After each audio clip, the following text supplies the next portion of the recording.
গ্যাস্ট্রিকের ওষুধ মুড়ি মুড়কির মতো খাচ্ছেন। কে বলেছে খেতে হতো? কেন খাবেন? আপনার পেটের কি সারাদিন থাকে নাকি? পেটের ওষুধ খাবার থেকে হয়, যা খান তার থেকে পেটের অসুখ হয়। পেটের অসুখ কিন্তু খাওয়া না খেলে পেটের অসুখ হবে না। আপনি না খেয়ে থাকবেন, তার পেটের কোনো অসুখ নেই। আর যদি খান, বুঝে না খান, তাহলে বিপদ। তো কোন খাবার পরিহার করবেন আপনি? এই যে ঢাকা শহর সহ সারা দেশের, বাংলাদেশের সর্বত্র ছোটো ছোটো চায়ের দোকান, মিষ্টির দোকান, হোটেল, রেস্টুরেন্ট, বড় বড় হোটেল, ঢাকা শহরে নামি দামি হোটেল, এখানে কত রকম খাবার তৈরি হয়। এই খাবারগুলোকে জীবাণুমুক্ত? এই খাবারগুলোকে পিওর? এই খাবারগুলোকে ভালোভাবে পরিবেশিত করা হয়? যে রান্না করে এবং যে পরিবেশন করে এবং যে প্লেট, গ্লাস, বাটি, চামচ দেয় আপনাকে, ওগুলো কি ভালোভাবে ওয়াশ করে বয়েল ওয়াটার দিয়ে আপনি খাচ্ছেন? এই যে রাস্তার মাঝে এত রেস্টুরেন্ট, মানুষ গপ গপ করে খায়, আমি দেখি তো রাস্তায় যাই আর দেখি মানুষ খাচ্ছে। ওই প্লেটটাও কিন্তু রানিং ওয়াটার ধোয় না, ওই চামচটাও রানিং ওয়াটার ধোয় না। ওই খাবারের একটা বাটিতে ডাল দিয়েছে, পরোটা খেয়েছে লোক, তারপরে সেই পরোটা খায় নাই। আমাদের মানুষের একটা শৌখিনতা দেখি অনেকেই করে, এটা আমার কাছে বিরক্তিকর লাগে। আপনি যেটা খাবেন পরিপূর্ণ করে খান, একটু করে রেখে দেন, অর্ধেক খাবার রেখে দেন। ও তো আরেকজনের খাওয়াচ্ছে ওই জিনিস। ডাল অর্ধেক খেয়ে আপনি উঠে গেছেন, পরোটাটাতে ফেলে দিছে।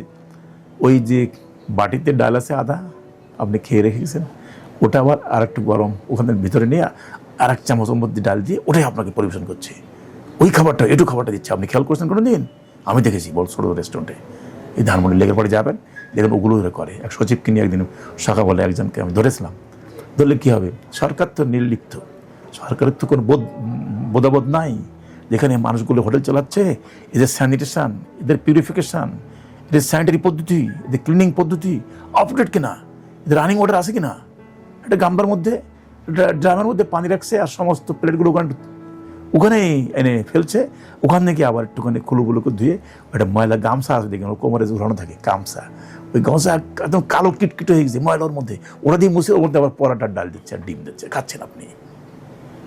খেয়ে কী হচ্ছে আপনার? বুক জ্বলছে, বদহজম হচ্ছে, কখনো কোনো বমি হয়, ফুড পয়জনিং করতে বমি ডায়রিয়া হবে।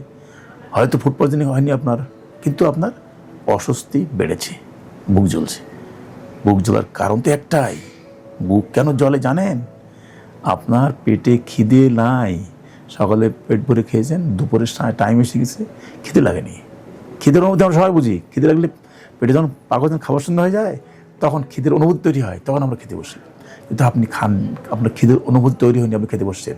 ওই যে হাফ ডাইজেস্টেড ফুড পাকস্থ রয়ে গেছে, এর মধ্যে আবার ফ্রেশ খাবার খেলেন, এইবার আবার বুক জ্বালা শুরু হলো।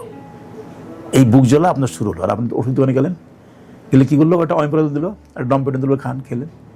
এই অমিপ্রাজল আর ডমপেডন দিয়ে মাস আপনি খেতে থাকেন, আপনার কী হবে? ওদের কাজ হলো হাইড্রোক্লোরিক অ্যাসিড প্রোডাকশনটাকে বন্ধ করে দেওয়া।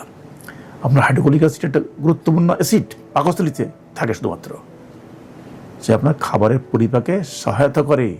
কিন্তু এই অমিপ্রাজল ড্রাগ যদি মাস খেতে থাকেন, ওই প্যারাইটাল সেল থেকে যদি এই হাইড্রোক্লোরিক অ্যাসিড প্রোডাকশন বন্ধ হয়ে যায়, আমরা বলি অ্যাট্রোপিক গ্যাস্ট্রাইটিস, অ্যাট্রোফি হয়ে গেছে সেলগুলো, আর হাইড্রোক্লোরিক অ্যাসিড তৈরি হচ্ছে না। যখন হাইড্রোক্লোরিক অ্যাসিড তৈরি হচ্ছে না, অ্যাট্রোপিক গ্যাস্ট্রাইটিস হয়েছে, তখন আপনার হেলিকোব্যাক্টার পাইলোরি ইদানিং খুবই পাওয়া যায়।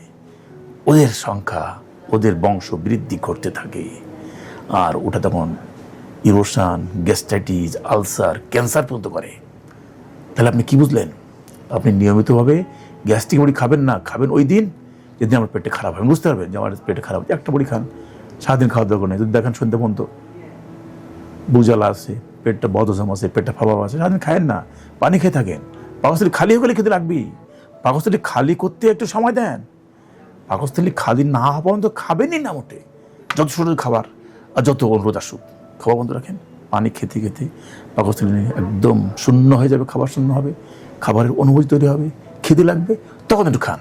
আর অমিপ্রাজল কখন এর মুড়ি মধ্যে খাবেন না, পরিণতি ভয়াবহ, আপনার আলসার, ইরোশন, ক্যান্সার হতে বাধ্য। ধন্যবাদ।